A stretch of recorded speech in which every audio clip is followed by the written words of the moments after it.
Today we're taking a look at these NBA matches, which are happening on Wednesday, November 23, 2022, and giving you match breakdowns, betting tips and predictions in general on these games. Welcome back to High Stakes, let's get straight into it. Also, don't forget to subscribe and push that notification bell to get notified as soon as we release these sport prediction videos, and if you would like more betting tips and predictions, then check out our Patreon in the link down below. Our new Patreon is a way for us to help you improve your chances of making more money.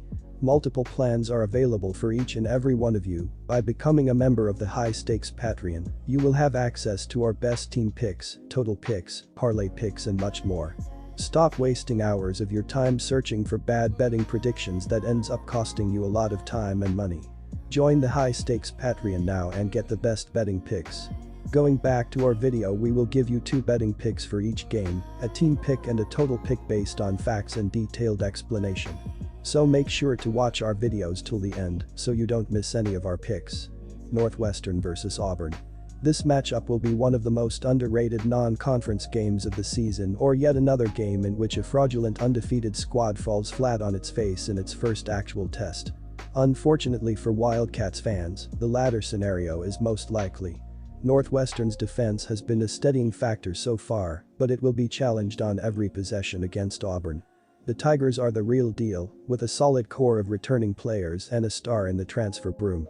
It's always going to be tough for Northwestern when it takes on a team like Auburn, experienced, long, athletic, and deep enough to shuffle these types of players in and out of the lineup.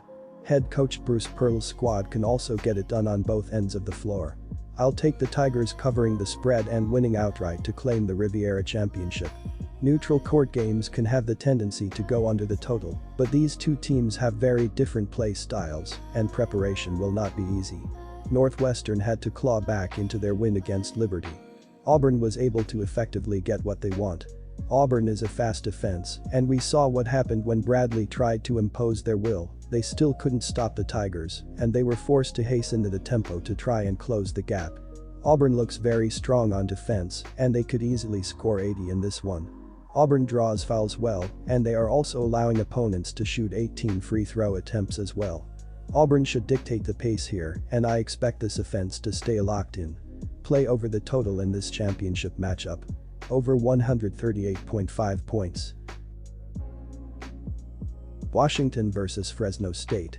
After winning their opening game, the Fresno State Bulldogs have now lost 3 in a row and head into the Wooden Legacy tournament at just 1-3.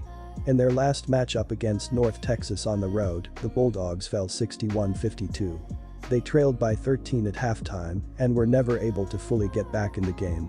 Guard Jordan Campbell led Fresno State with 14 points, while Jermel Baker had 12 points, and Isaiah Moore added 11 points and led the team with 7 rebounds. The Bulldogs shot 43% in the game overall and 22% from 3-PT range.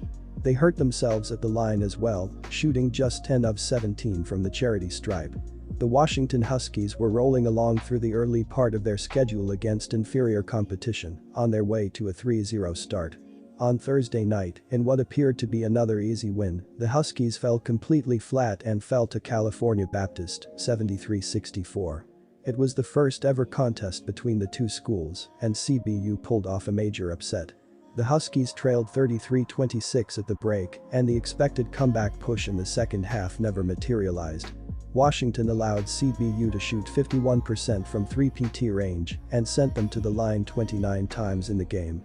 Frank Kepnang led Washington with 14 points on 6 of 9 shooting and 8 rebounds. 2 ways to look at this matchup. Washington has a second straight rough game because they have trouble overcoming the major upset at home in their last game, or they come out refocused and take out their frustrations on Fresno State. I'm going with the latter in this matchup. The Huskies have taken care of business in 3 straight games before a complete letdown game on Thursday. They have had nearly a week to work that out and most likely paid the price in practice this week. They are a better shooting team than Fresno State and a significantly better rebounding team. The Huskies will ride those 2 rather important advantages to their 4th win in 5 tries. Take Washington. The Fresno State Bulldogs did not have a good game offensively last time out, as they were able to score 52 points on 19 of 44, 43.2% from the floor and 4 of 18, 22.2% from beyond the arc. They did not pass the ball well though, as they had just 6 assists on 19 field goal attempts. Senior guard Jordan Campbell finished the game with 28 minutes played and had 14 points, 1 rebound, 1 assist, 1 steal, and 2 blocks. The Washington Huskies were not able to play very effectively against the California Baptist Lancers. They shot the ball decently well, as they shot 39.7% from the floor and 25% from beyond the arc.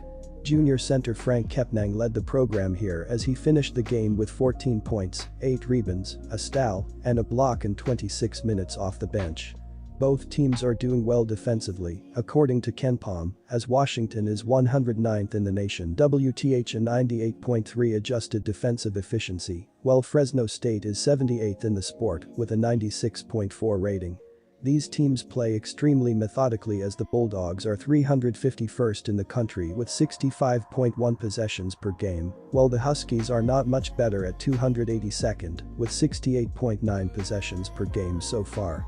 The under has hit in 4 of the 5 Bulldogs games this season as well, so take the under 130.5 point here. San Diego State vs Arkansas. The Razorbacks won 4 of their first 5 games. They have played well offensively so far, scoring more than 75 points per game while making 49% of their shots. They do a good job finding the open man, and they're aggressive on the offensive glass, which will give them more scoring opportunities.